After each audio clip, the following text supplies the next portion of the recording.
طرف سے۔ اب اس کا جواب کیا ہوگا، اس کا آنسر کیا ہوگا، اس کا جواب کیا ہوگا؟ اگر ہمارے اندر جواب نہیں ہوگا، ہمیں جواب نہیں پتا ہوگا، تو کل جب ہم غیر مسلموں کے پاس جائیں گے، جب کل ہم لوگوں کے پاس جائیں گے، وہ ہمارے سامنے سوال کریں گے، ہم جواب نہیں دے پائیں گے، تو ان کے سوال پر ہم امپریس ہو جائیں گے، ان کے سوال سے ہم متاثر ہوں گے اور یہ سوچیں گے کہ یار واقعی میں اسلام میں تو یہ غلط رواج قائم کیا گیا ہے کہ ایک سے زائد شادیوں کی اجازت دی گئی ہے۔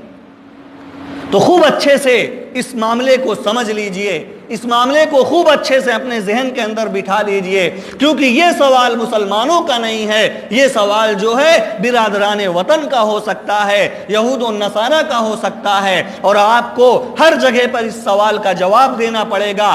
آپ بس کے اندر ہوں گے، بس میں آپ کو سوال کا جواب دینا پڑے گا، ٹرین میں سفر کر رہے ہوں گے، وہاں پر بھی آپ کو اس سوال کا جواب دینا پڑے گا، اسی طرح سے مارکیٹ میں ہوں گے، وہاں پر بھی آپ کو اس سوال کا جواب دینا پڑے گا۔ اس سوال سے آپ بچ نہیں سکتے، لہذا اس سوال کا جواب اپنے ذہن میں اور اپنے دل و دماغ میں خوب اچھے سے نقش کر لیجئے۔ سب سے پہلی بات تو یہ ہے کہ اسلام نے ایک سے زائد شادیوں کی اجازت دے رکھی ہے۔ خود قرآن کریم نے فرمایا وَإِنْ خِفْتُمْ أَلَّا تُقْسِطُوا فِي الْيَتَامَى، کہ اگر یتیموں کے سلسلے میں تمہیں اس چیز کا اندیشہ ہے کہ تم ان کے ساتھ انصاف نہیں کر سکو گے، فرمایا فَانْكِحُوا مَا طَابَ لَكُم مِّنَ النِّسَاءِ، تو تم عورتوں سے نکاح کر سکتے ہو، مثنا دو دو کر کے، وَثُلَاثَ تین تین کر کے، وَرُبَاع اور چار چار کر کے، یعنی دو شادیاں بھی کر سکتے ہو، تین شادیاں بھی کر سکتے ہو اور چار شادیاں بھی کر سکتے ہو۔ اسلام نے تو اس کی اجازت دے رکھی ہے، لیکن کسی چیز کی اجازت مل جانا اس بات کی علامت نہیں ہوتی ہے کہ وہ مذہب جو ہے آپ کو شادی کرنے کے لیے مجبور کر رہا ہے۔ قرآن نے صرف ایک اجازت دے رکھی ہے، جیسے قرآن کریم نے یہ اجازت دی رکھی ہے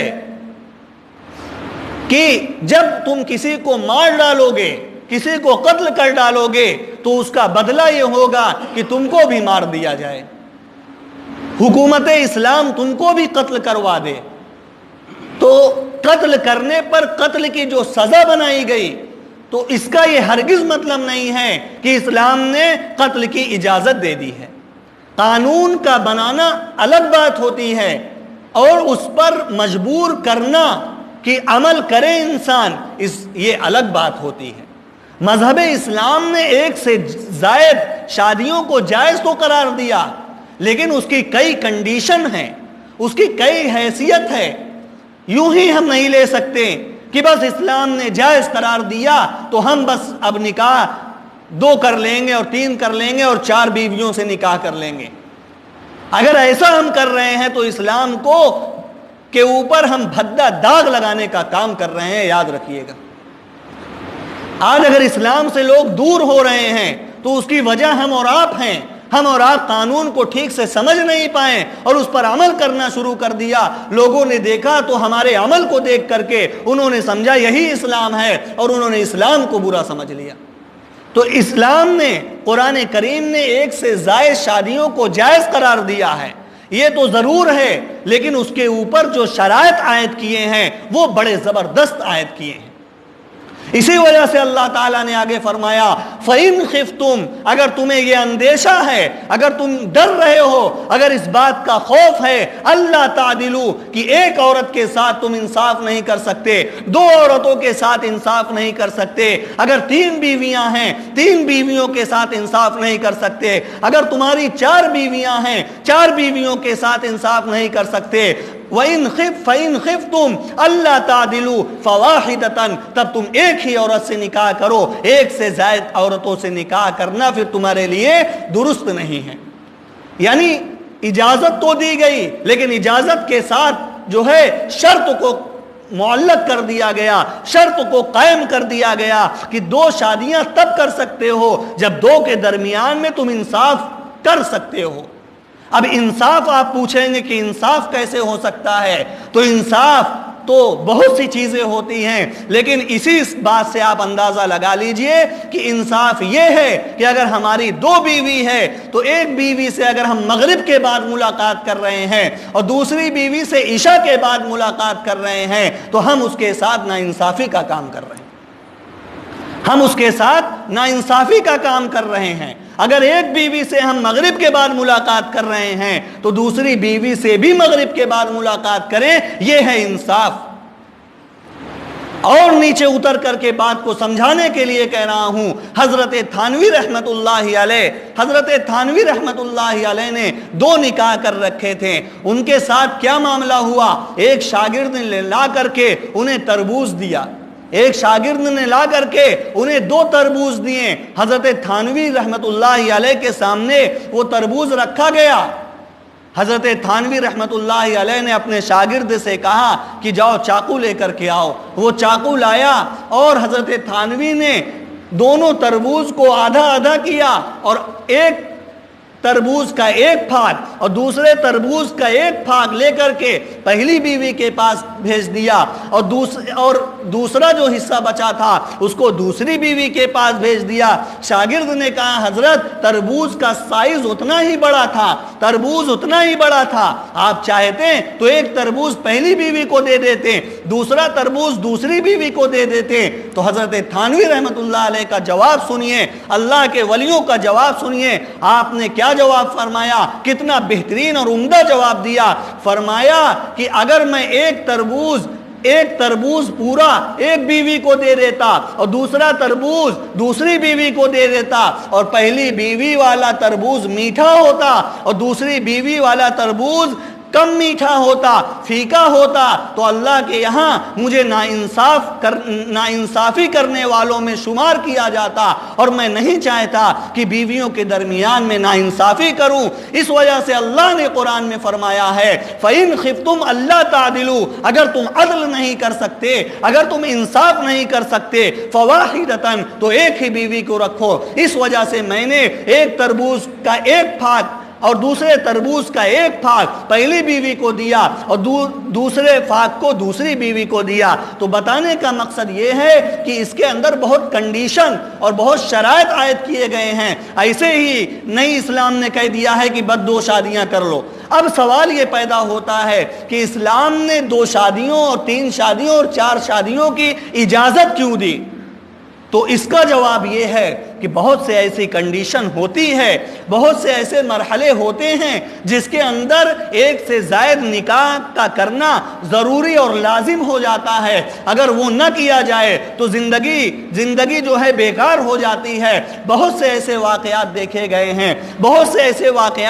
گئے ہیں۔ ایک حکیم صاحب کے بارے میں بات ملتی ہے کہ حکیم صاحب کی بیوی 40 سال یا 45 سال کی عمر میں نابینا ہو گئی، اسے دکھائی نہیں دیتا تھا، اس کی آنکھیں خراب ہو گئی تھی۔ حکیم صاحب نے دوسری بیوی سے نکاح کیا، دوسری بیوی حکیم صاحب کی بھی خدمت کرتی تھی اور حکیم صاحب کی جو پہلی بیوی تھی اس کی بھی خدمت کرتی تھی۔ تو ایسے مرحلے آ جاتے ہیں، اور اس کے علاوہ یہ اللہ کا قانون ہے، قرآن کا قانون ہے۔ اللہ تعالیٰ نے جو قانون کو نافذ کیا ہے وہ پوری دنیا کو دیکھ کر کے نافذ کیا ہے۔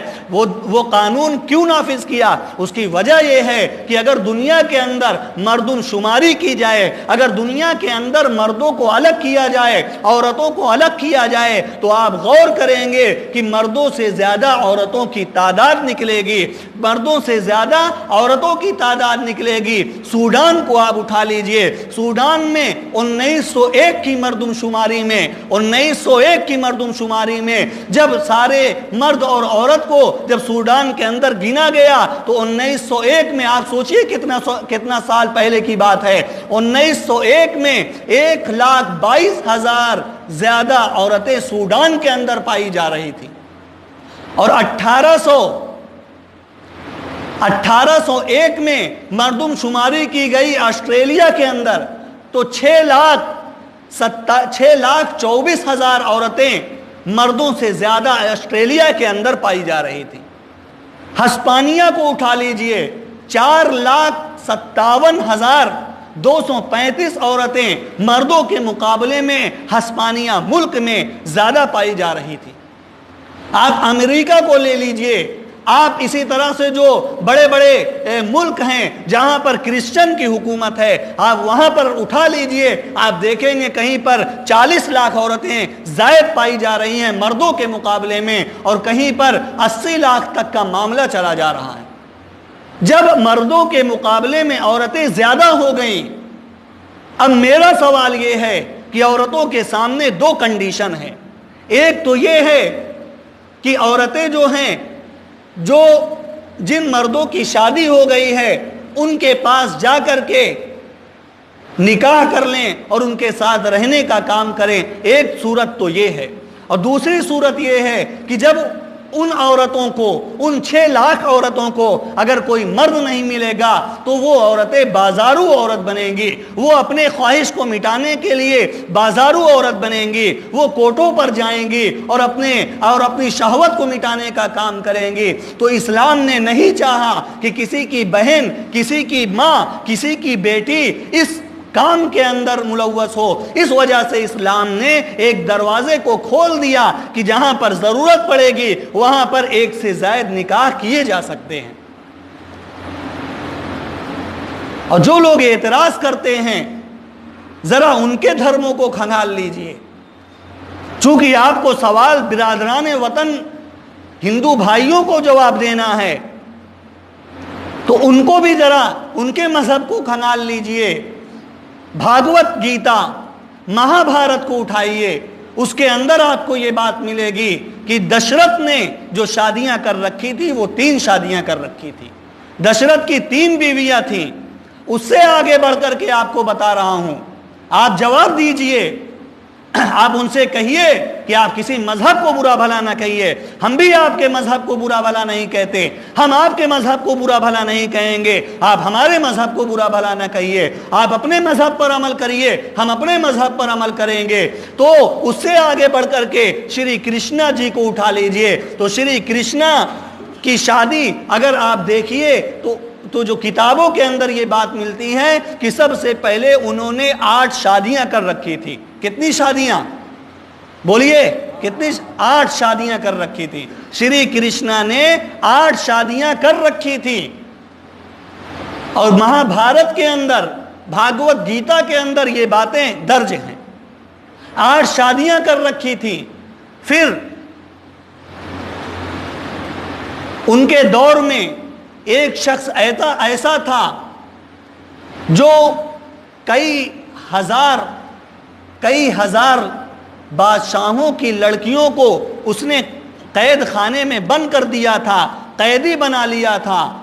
تقریباً 16,100 لڑکیوں کو اس نے قید کر لیا تھا۔ سارے بادشاہ پریشان ہو کر کے، یہ ان کی کتاب کے مطابق میں بات بتا رہا ہوں، یہ واقعہ کہاں تک سچا ہے میں اس کے بارے میں نہ تصدیق کرتا ہوں نہ اس کی تکذیب کرتا ہوں، لیکن ان کی کتابوں میں جو بات مل رہی ہے وہ یہ مل رہی ہے کہ 16,100 لڑکیوں کو ایک شخص نے قید کر لیا تھا، ان کو قیدی بنا لیا تھا، ان کو باندی بنا لیا تھا، اور وہ ساری کی ساری لڑکیاں راجاؤں کی تھیں۔ وہ سارے راجا آ کر کے شری کرشن جی کے پاس کہنے لگے کہ ہماری بیٹیوں کو آپ بچا لیجئے۔ شری کرشن نے اس آدمی کو مار کر کے ساری لڑکیوں کو آزاد کرایا۔ جب ساری لڑکیوں کو آزاد کرایا تو اس سوسائٹی میں ان کو اپنانے کے لیے، ان سے شادی کرنے کے لیے کوئی آگے نہیں بڑھا۔ تو ان کی کتابوں میں یہ بات ملتی ہے کہ وہ ساری 16,100 لڑکیاں جا کر کے شری کرشن کے پاس اس چیز کو رکھی کہ ہماری کوئی شادی نہیں ہو رہی ہے، ہم کو معاشرے والے اپنا نہیں رہے ہیں، سوسائٹی والے نے ہمیں بالکل کنارے کر دیا ہے۔ تو اس وقت شری کرشنا جی نے ان 16,100 لڑکیوں کے لیے یہ حکم جاری کیا کہ 16,100 مکان بنائے جائیں، محل تیار کیے جائیں۔ 16,100 محل تیار کیے گئے، اور پھر شری کرشنا جی نے ان 16,100 لڑکیوں سے شادی کی۔ اس لحاظ سے شری کرشنا جی کی 16,108 شادیاں ہوئی تھی۔ کتنی عورتیں تھیں؟ 16,108۔ اس چیز کو آج تک کسی نے نہیں کہا۔ اس کی وجہ یہ تھی کہ قرآن نے کہا ہے لکم دینکم ولی دین، تمہارے لیے تمہارا دین مبارک اور ان کے لیے ان کا دین مبارک۔ قرآن کریم میں خود فرمایا گیا ہے کہ وَلَا تَسُبُّوا الَّذِينَ يَدْعُونَ مِن دُونِ اللَّهِ، کہ تم لوگ کسی کے جن کو پوجا کرتے ہیں، جن کو مانتے ہیں، ان کو گالی گلوچ نہ دیا کرو، ان کو برا بھلا مت کہا کرو۔ وَلَا تَسُبُّوا الَّذِينَ يَدْعُونَ مِن دُونِ اللَّهِ، اگر تم ان کو برا بھلا کہو گے فَيَسُبُّوا اللَّهَ عَدْوًا بِغَيْرِ عِلْم، تو ناواقفیت میں وہ لوگ بھی اللہ کو برا بھلا کہیں گے۔ تو اس وجہ سے اگر اس چیز کا آپ بھرمر کیجئے، اس چیز کا پوسٹ مارٹم کیجئے، تو اسلام کے اندر تو بہت اچھی کنڈیشن رکھی گئی ہے۔ بقیہ مذاہب کے سلسلے میں وہاں پر تو کوئی روک نہیں ہے، ایک شادی کریے، دو شادی کریے، 2000 کریے، 3000 کریے، 5000 کریے، 15000 کریے۔ اور خود بائبل کے اندر یہ بات ملتی ہے کہ حضرت سلیمان علیہ السلام نے 80 شادیاں کی تھی۔ بائبل کے اندر جو یہودیوں کی اور نصرانیوں کی کتاب ہے اس کے اندر یہ بات ملتی ہے کہ حضرت سلیمان علیہ السلام نے 80 شادیاں کی تھی۔ قربان جائیے اسلام پر کہ اسلام نے تو 4 پر بینڈ لگا دیا کہ 4 سے زائد آپ شادی نہیں کر سکتے، اور جو 4 کی اجازت دی وہ بھی شرط کے ساتھ دی کہ اگر انصاف کر سکتے ہو تب شادی کرنا، اگر انصاف نہیں کر سکتے ہو تو ایک ہی پر اپنی زندگی کو گزارنے کا کام کرنا۔ تو بتانے کا مقصد یہ ہے کہ حضور علیہ السلام